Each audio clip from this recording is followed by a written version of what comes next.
So today we are going to talk, thank you Stacy for that introduction.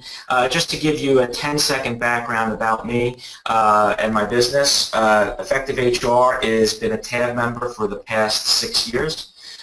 We are here on Long Island, and really our business is designed to, we're focused on the human capital management challenges that small business owners face.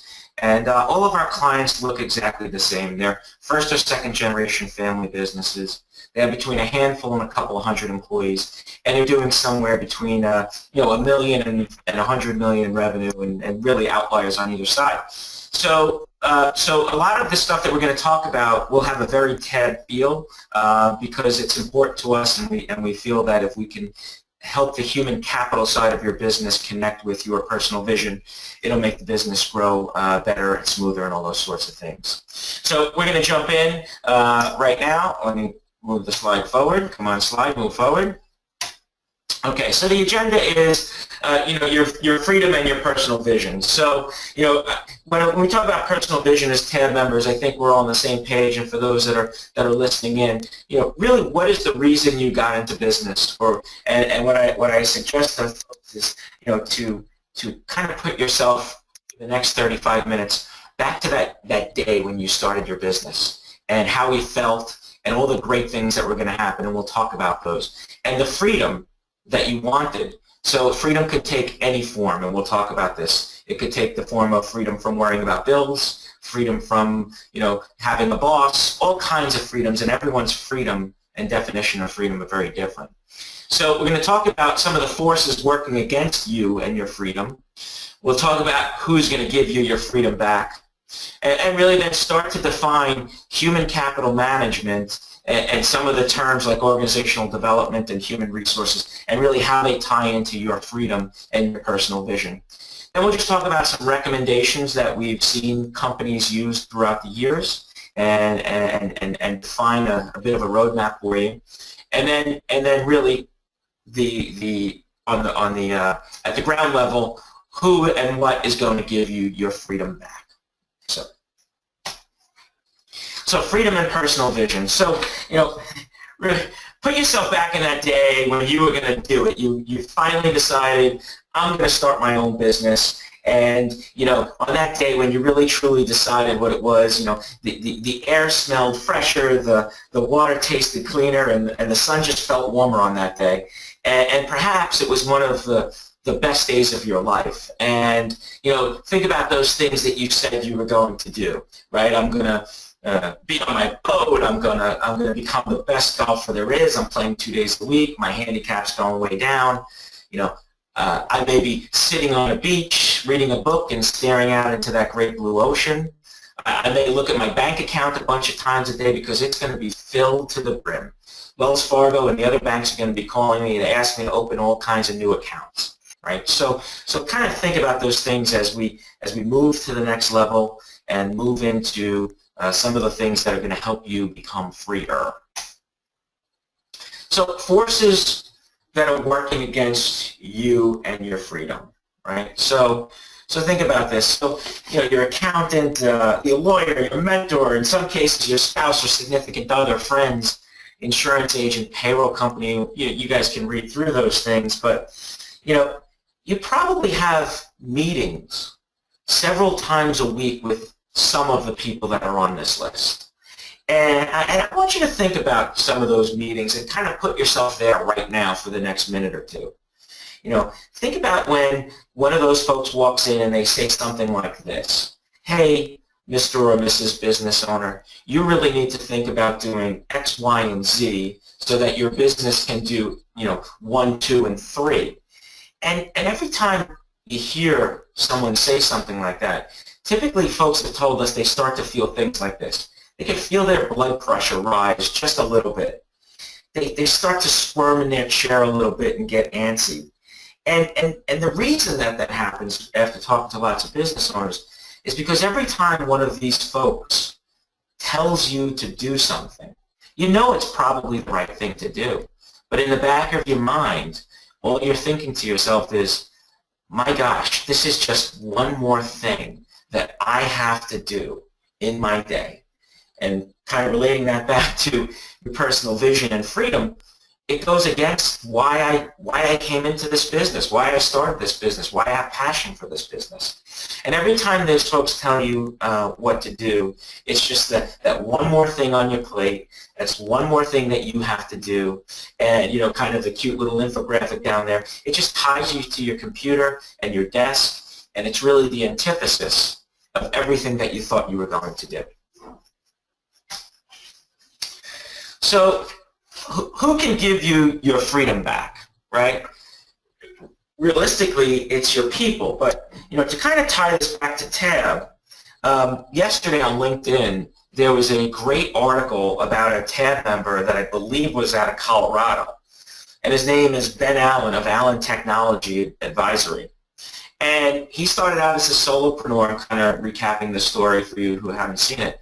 He kind of started his business as a solopreneur, went to Tanzania for a trip, got the bug, and decided that he was going to build a business that allowed him to take a lot of time away from his business, pursuing his passion in Tanzania. And it turns out that after several years in the story and working with the board and his people, he was able to build a business that he was able to leave for 7 months at a time, and the business just ran without him. So what I take from that is he took time to build processes in his business, and more importantly, empower his people to run the business. The people are his human capital, right? Just like his computer or just like his building or the human capital had to be built, and had to be built in such a way that offered him his freedom as he defined it. He understood, from what I gathered from that article, and I don't know him at all, I've never spoken to him, but I take from it that he understood that the people were the answer, right? So I ask folks these questions. I say, think about your people. Are they the ones that shackle you and cause you issues that you have to be in your business at your desk all the time? Or are they the ones that proactively solve the problems, right? So you can be away from your office chasing your personal vision and attaining the freedom that you want. So start to think about your folks and how you set up your business, and we'll get into some more specifics in a few moments. But think about your best employee. How do they make your life better, right? Simple answer. Everyone seems to have that one employee that just gets it, right?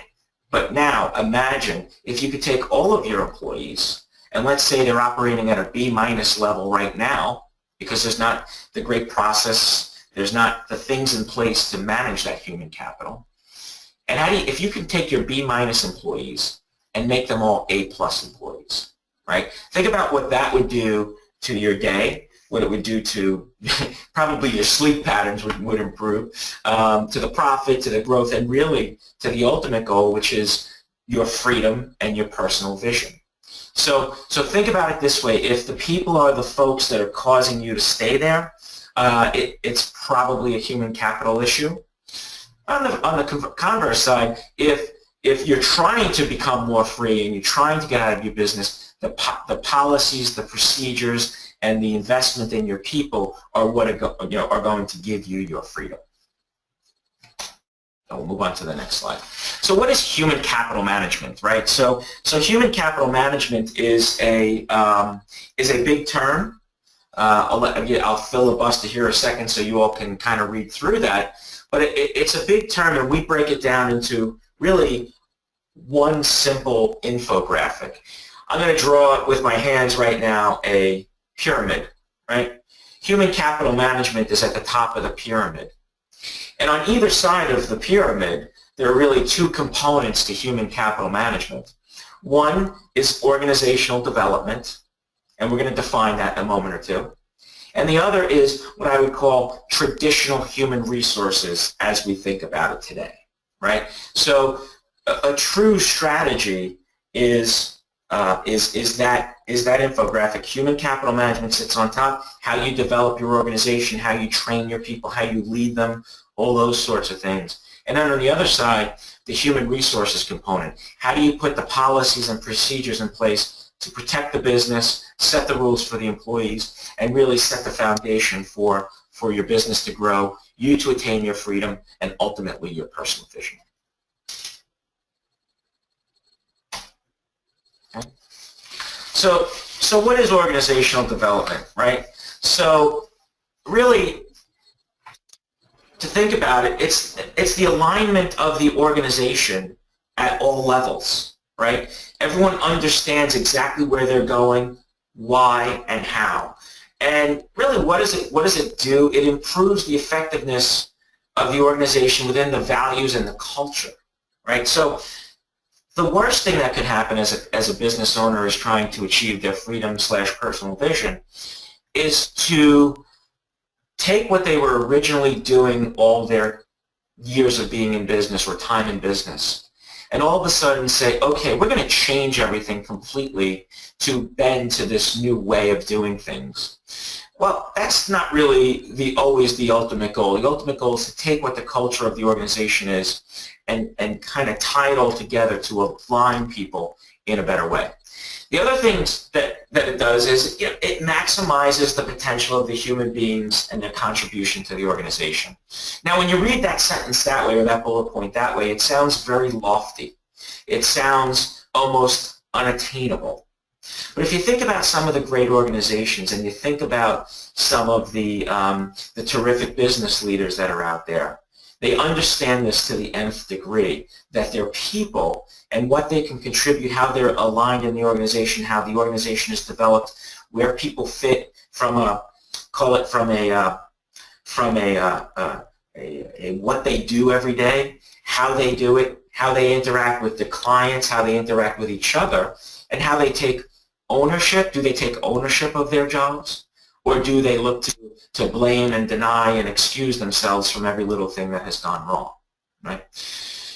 It also aligns the strategy, right, of the structure and the business processes. So think about this. There's tons of studies out there of what employees value, right? And as business leaders, we typically tend to default to the position that money is what motivates people. It's what they seek in reward. It's what's going to make them happy. It's what's going to get them out of bed in the morning, and all those sorts of things. But there's tons of studies, that what employees really want, and you can look these up really anywhere. They want challenging work, right? So that's one. Two, they want recognition for their contribution to the company. They want to be involved, right? They want to be in an organization that's developed perfectly, that they've kind of created their niche and say, here's how I can contribute to the company, and here's how I can help it grow. They want job security, right? So, let's think back to Ben Allen and his trip to Tanzania. Imagine the challenging of work that his employees handled his way. The recognition that they were all working together and how to make it work while he was off the grid. What was the employee involvement? They were owning the company at that point. And job security, they all had to work together to make it work, or none of them had job security. So, and then the fifth thing is compensation. So if you think about it, we tend to think as business owners, or many business owners do, that compensation is on top. It's not. And a truly well-developed organization that has clear goals, clear reporting chains, clear understanding of what my role is in this company and how my contribution is going to make it better, really is, in a nutshell, what most employees are craving. And when they will vote with their feet and tell you if your organization is truly developed, in many cases, by how long they stay, how much ownership they're taking, and those sorts of things. It also kind of finally, it models the organization's values into the workplace. I think, we work with hundreds of companies throughout the past 6 years, and one of the things they always want to stress as a business leader is these are the values of our organization. We're a family-first company. We're a just-get-it-done company. We're a whatever it is, whatever those organizations' values are. In many cases, the employees don't truly understand what they are, even though the owner thinks they do, and they haven't been communicated as well as they could have. So it takes those things that the organization really truly values and make sure that every component of that organization, every part of the human capital understands it, understands their role in it, and understands when they do it well what it's truly going to do to the business. So here are some keys to organizational development, right? It's a long-term effort. It's a never-ending and continuous commitment to change, right? So what got us here, or what helped us get here, is not necessarily what's going to help us go there, right? So it's this long-term effort that it's not a magic bullet that just someone says, okay, organizational development, 3-month project, over and done, right? It just doesn't work that way. The second thing is supportive management. So, one of the things when we get involved with a client or a company and we hear them say, great, work with, the team, let me know how it goes, and, if anyone gives you a hard time, just let me know. Well, in that case, it's never going to work, right? This needs to be, when I say supportive management, what I'm really referring to is the business owner or the business leader who has a personal vision that they're trying to attain, with freedom being part of that. And if that is not enough to motivate them to be part of the process, then it's never going to work, right? So a supportive management team is key to this organizational development and understanding how it can help. The vision process. As TAB members, we work very hard on our vision. But what I find is that many times it stays in our head, right? It stays in the owner's head, it stays in the leader's head. So creating a shared picture that everyone can clearly say, I understand my role in the company, I understand the goals of my department, and I understand my goals in making those things happen, and here is what success will look like when we get there. It's not ambiguous. It's sort of black and white, so it's very little gray. So that vision process in organizational development is very important. The empowerment process, right? Allowing people to succeed and fail. Supportive management, supportive leaders understand that if you're going to truly give the employees ownership of their jobs, ownership of their roles, and ownership of their goals, and ownership of their piece of the vision process, there will be times that they will succeed fabulously, and there will also be times where they fail with great grandeur, right? So how do you, as the business owner, and understanding where the organizational development is going and how you're going to get there, sometimes failure is part of it, and how the business leader reacts to that failure. Do they use it as well, it's your fault, and you're in big trouble, or, wow, that failed, and guess what? I am never going to be free till I fix that part of it, and this person is truly in a place where they can succeed at all levels. It's a learning process. When most of us got into business, we were great at something. We were great widget makers. We were great engineers. We were great marketing people. We were great salespeople. We were great something. And there comes this time where all of a sudden we're looking at a team of people, and we're looking at a company that has all these people, and we're now tasked with doing something that really truly wasn't in our wheelhouse and wasn't something that we were expecting on that great first day when we started our business. And here we are. So it's a learning process, and understanding that there are people, there are procedures, there are processes that can help facilitate these teams, so that the teams grow, the businesses grow, and the individual grows. Then, kind of the last thing is a facilitated process. I guess as TAB members and folks that are interested or understand what TAB is, having a facilitator is sometimes one of the most important things. And organizational development is very difficult for people to lead from the inside. And here's why, right? sometimes we get caught up in the tyranny of the urgent, right? I want to work on how to get my business to this level, but I have to deal with why Sally and Johnny can't get along. Or I want to get to this level, but my gosh, my account manager, we just lost our biggest case because that person, missed something. So a key to organizational development is having someone look at it from the outside. And so think about those types of folks. So in the pyramid, we talk, yes? I was just going to let you know, we just had one question from that previous slide. Your third point on vision, John has asked what you mean by EE and ER. Sorry, thank you. Thank you for the question.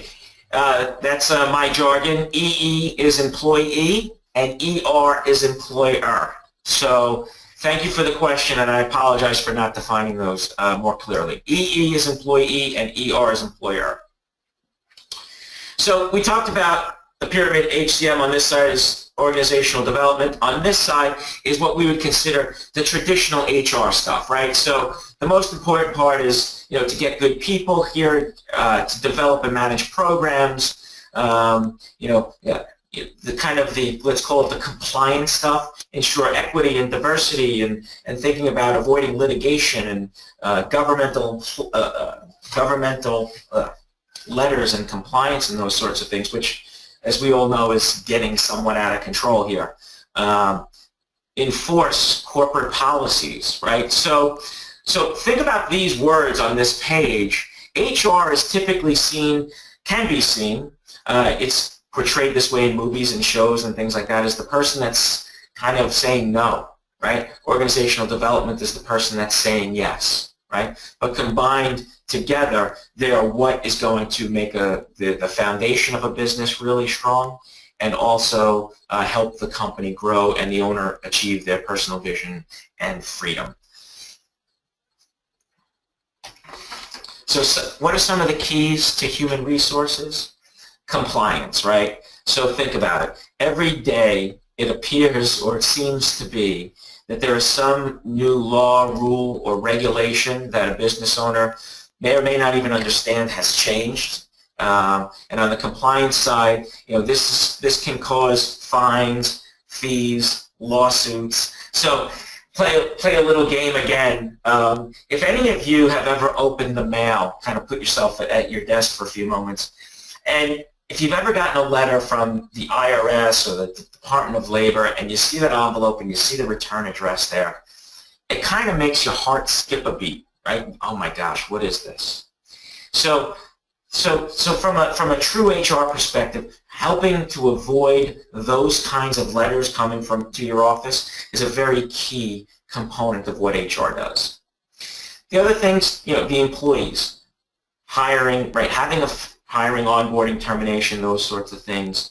And what I kind of say is, Johnny shows up late. Susie is upset that Johnny's showing up late. She has to handle her job, and Tommy's annoying all of them in your office. So those employee issues that take you away from your daily pursuits of what you want, either growing the business, thinking about how to make it better, or really being away from the business when your personal vision and your freedom are attained.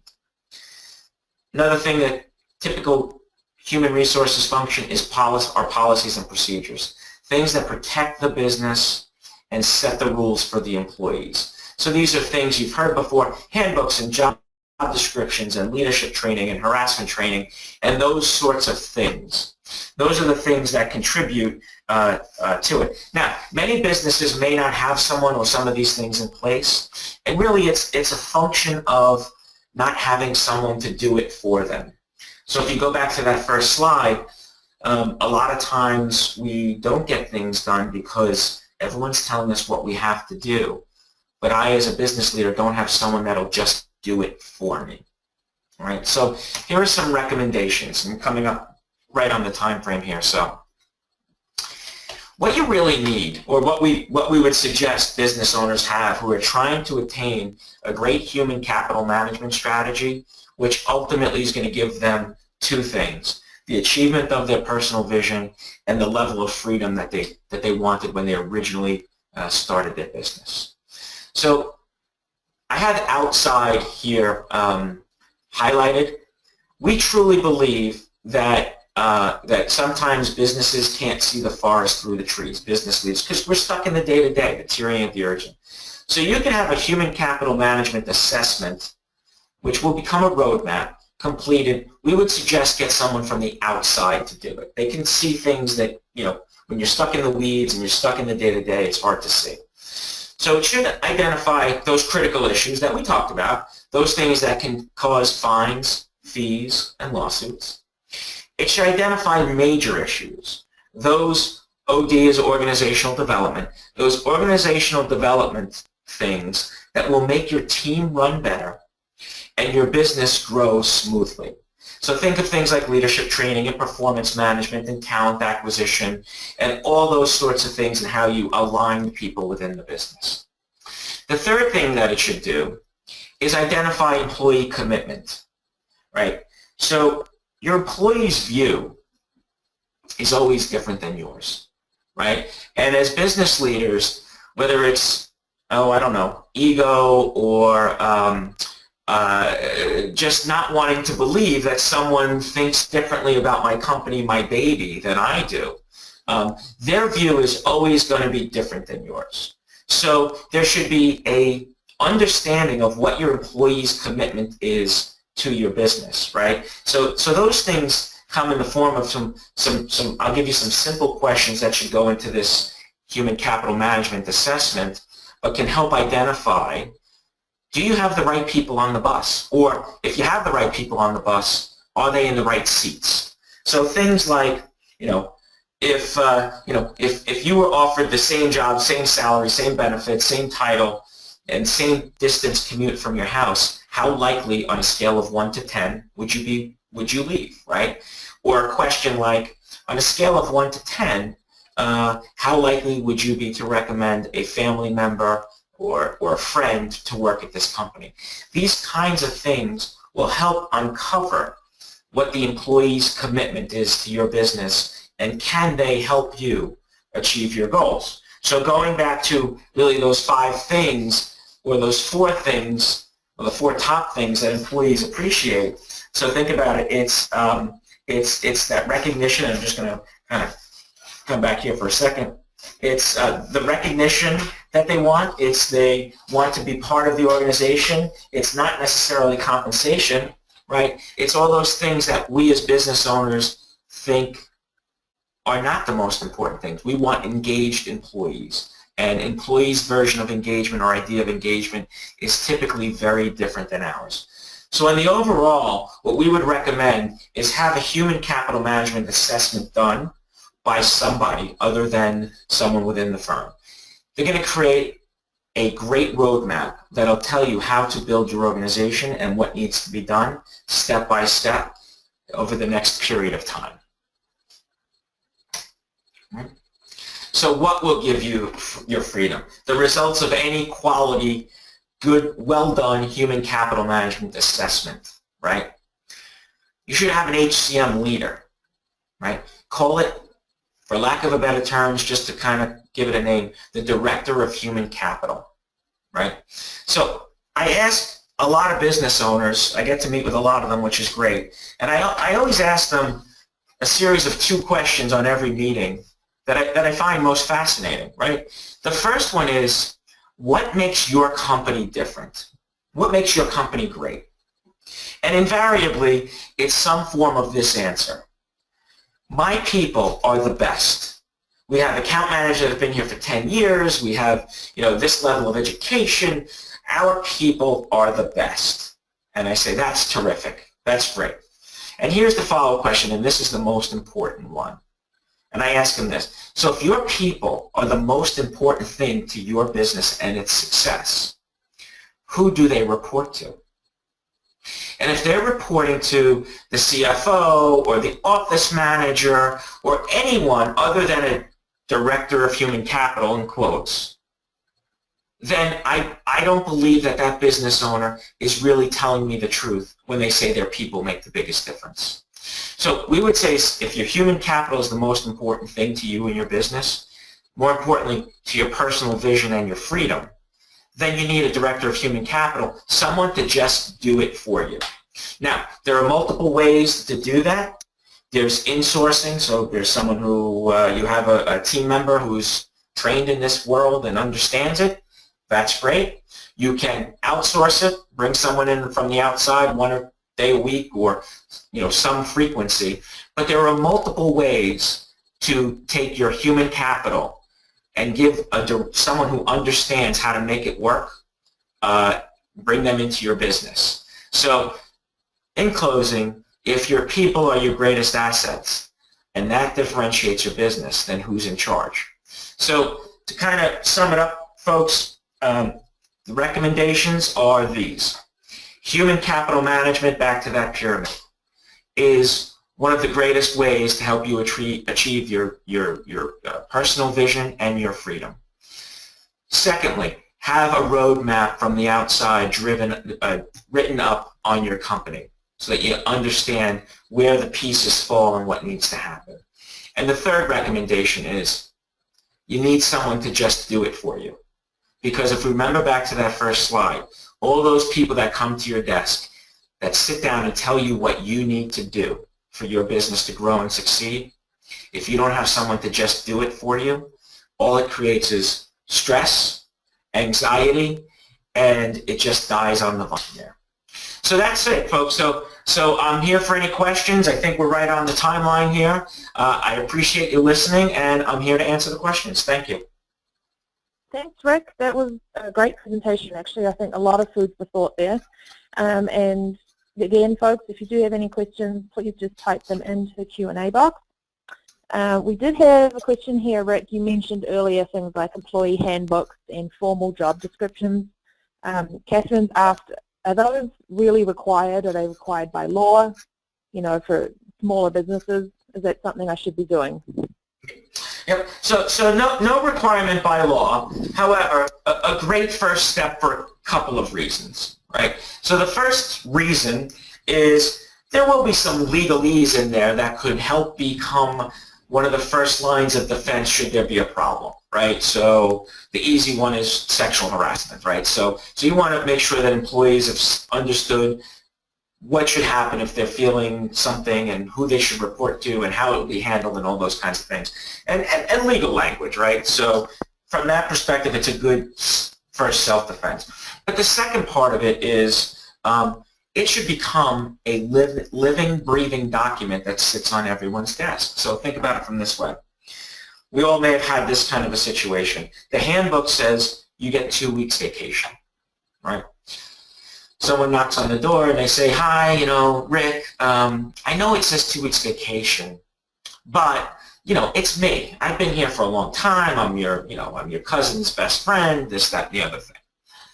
Well, when the handbook is in place and that person knows how you're going to answer, that, hey, look, the handbook is important to be followed because it sets the rules for all employees. It sets the stage of how we're going to operate. So that handbook, we do believe, is a good business practice from the protective side, but also setting the rules. And think about when that employee starts the first day. One of the things they like are the rules, right? What is my role here? What is this company all about? And that handbook is a good first start and a good place to kind of bring employees together to create that shared person.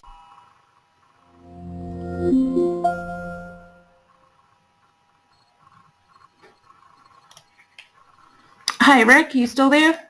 Yes, I'm here. Okay, I'm sorry about that, folks. It looks like the snow is getting to us here. We did have just one more quick question here, Rick. Peggy has asked, how does it work to have a so-called director of human capital from the outside part-time? Yeah, really, it depends on the size of the business and what the needs are, right? So the typical, let's call it a larger business, right, might have 1 or 2 or 3 people in their HR department somehow. They tend to be in the weeds and dealing with the day-to-day stuff, so having someone who understands the language and sets the tone and sets the plan forward based on that human capital management assessment, they can execute that way, right? So call that the larger company. The second company, let's call it a little bit smaller, they need someone typically to do both things, to be that in between the business leader and the employee and execute on that business, that human capital management assessment. And the reason the human capital management assessment is so important in our opinion, and you should seek out someone to do those things, is that it lays out the plan. It lays it out so that someone can do it more efficiently, 1 or 2 days a week. You know, if you have the ability to hire the $200,000 a year human capital management person, that might be the best way to do it. But what we found for companies that are, call it, less than 200 employees and typically doing somewhere between that million and 100 million in revenue, it's important that they get someone who can start to execute that vision for the business owner and move it forward. Awesome, thank you very much. And it looks like that is all of our questions for right now. Looks like we're right on 45 minutes. So I want to thank you again, Rick. That was an excellent presentation. And as I mentioned earlier, folks, you will receive the recording for this as well as the slide deck later on if you want to go back and review anything. If you do have any questions that come up for Rick later on, you are welcome to email him. Rick, I'm not sure if you are able to put your address on the screen there, if you can just read it out. I think we left that out, so I'll give it quickly. My email is rick, R-I-C-K, at effective, E-F-F-E-C-T-I-V-E, HRNY.com. Rick at effectivehrny.com. Perfect. Thank you very much. And folks, to check out any other previous recorded BOSS webinars and upcoming ones, just visit our website at thealternativeboard.com and go to the events section. So I thank you all for bearing with us with some slight audio issues. The snow is coming down thick and fast here in Colorado, but I hope the rest of you have a great rest of your day. And thanks, Rick. Thank you all.